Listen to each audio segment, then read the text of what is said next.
the next set of tests are just going to be some questions and some things that we're going to do. And again, we're looking and with these to look at certain functions as far as the brain, and particularly how the hemispheres of the brain work, the supral hemispheres. So we're going to start off. I'm going to ask you to remember three objects. The first object would be a red rose, a blue car, and the third object would be a basketball. So what are those three objects? A red rose, a blue car, and a basketball. Very good. What month is it? June. And what date? 27. And what day of the week? Wednesday. And where are you right now? At University Hospital. Very good. What did you have for dinner last night? Teriyaki chicken and rice. Okay. Can you start at the current president and start naming the presidents back to, or the last 5 presidents of the United States? Of the United States. George W. Bush, Bill Clinton, George Bush, Ronald Reagan, and Jimmy Carter. Okay. And now, can you remember the 3 things I asked you to remember? A red rose, a blue car, and a basketball. Very good. I want you to repeat back to me the numbers I'm going to give you. I'm going to give you a list of numbers. I want you to give them back to me. The numbers would be 5, 2, 9, 6, 8, 2. 529682. Very good. Can you spell the word world backwards? DLROW. And can you start with the month of September and start naming the months backwards to the beginning of the year? September, August, July, June, May, April, March, February, January. Very good. Now, if you were at home and you saw a neighbor's house on fire, what would you do? Call 911 and then try and get them out. Okay. Go knock on the door. Okay.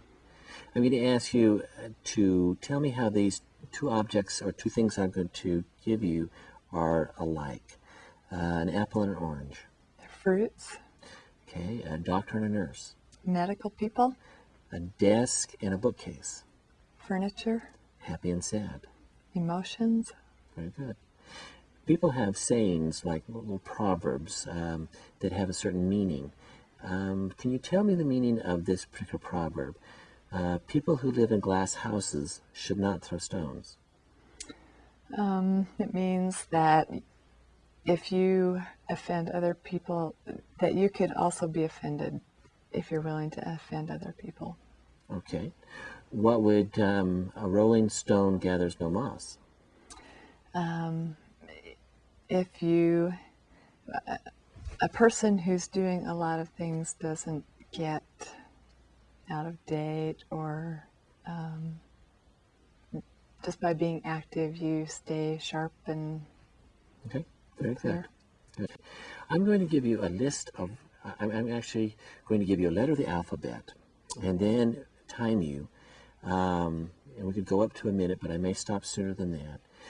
And I want you to give me as many words as you can think of that start with that particular letter, but are not proper names. In other words, don't start with a capital for that particular letter. So I'm going to go ahead and start, and I want you to, when I give you that letter, just start as far as what words you can think of. And the letter is the letter S. Go ahead. Silly, slam,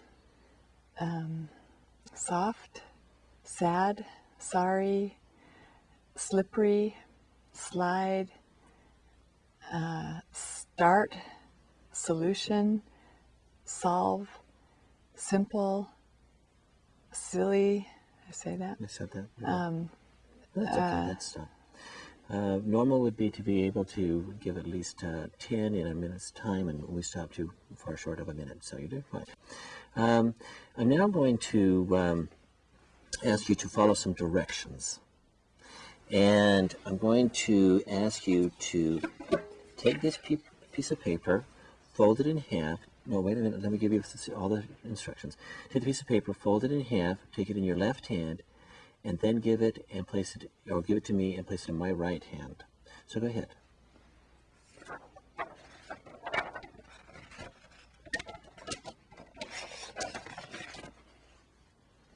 Very good. Now what I want you to do is that I want you to read what this sentence says and to do it. You don't have to read it out loud, just do it. Very good. And the sentence said, close your eyes, and you did it correctly. Very good. I'm going to show you this picture, and I want you to just look at it and tell me what you think that picture depicts.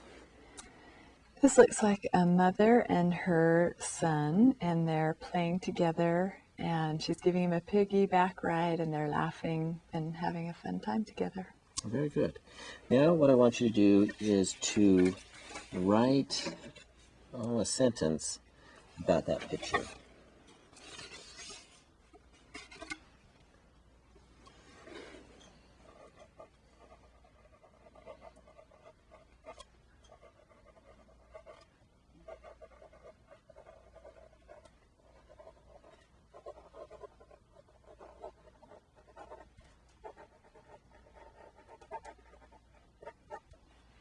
Very good.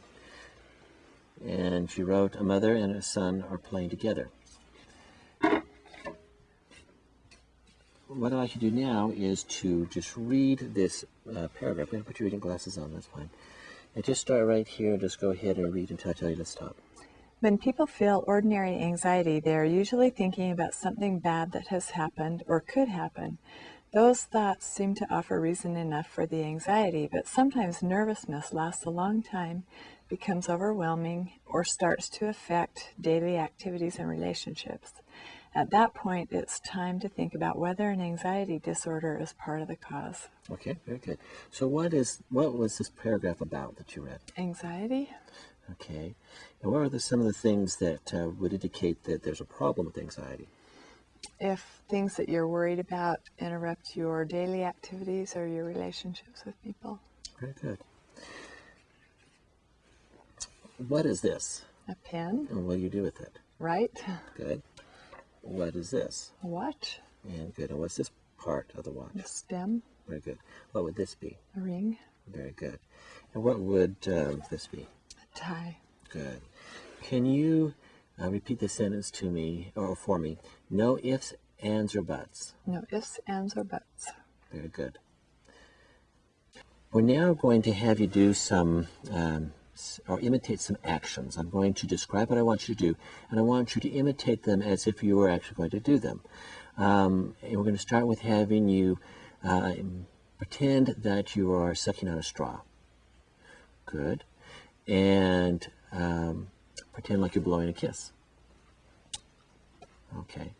I want you now to pretend like you're opening a door with a key. And pretend like you are cutting with scissors. Very good. I have some objects that I'm going to put in your hand, and I want you to close your eyes, and I want you to tell me what those objects are. Okay? So we're going to do that right now. Close your eyes. Penny. Good. It's a penny.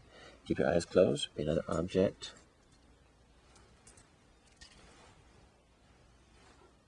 Pen cap.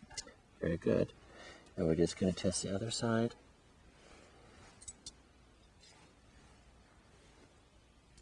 Key. Good. And then one more object. A dime. Good.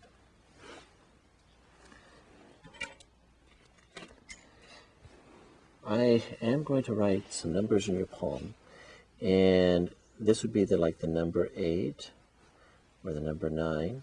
I want you to close your eyes and tell me what number I'm writing. 9. Good. 7. Good. You do the same thing over here.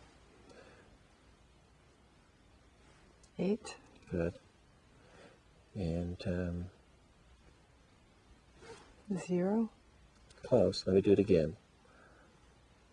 6. Very good. All right.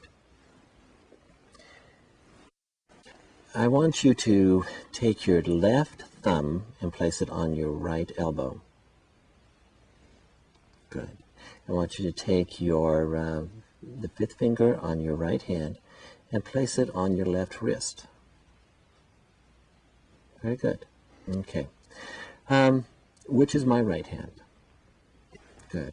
And what would we call this finger? Pointer. Good. And how about this finger? Ring finger. Good. I want you to start at 7. Start at 100 and subtract 7, and just keep subtracting from each new number that you come up with.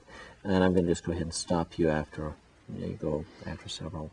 100, 93, 86, 79, 72, 65. That's fine. That's good.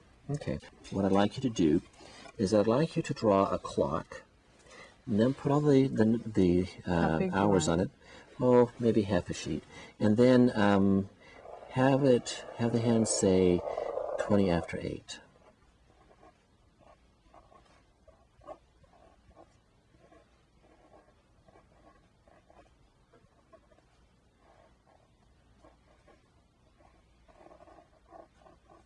Good.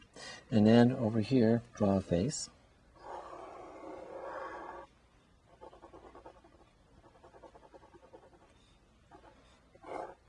Okay. I'm going to draw two figures, and I want you to draw them as much alike, or as much similar to what I'm drawing them. Draw right here.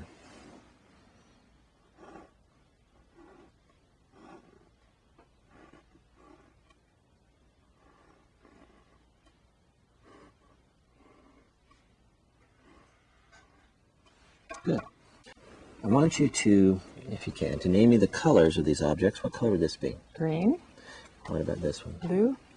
And what about this one? Yellow. Good. And what I'd like you to do is just tell me who you think that is. That's Bill Clinton. Okay. So I can recognize who it is. Mm-hmm. Very good.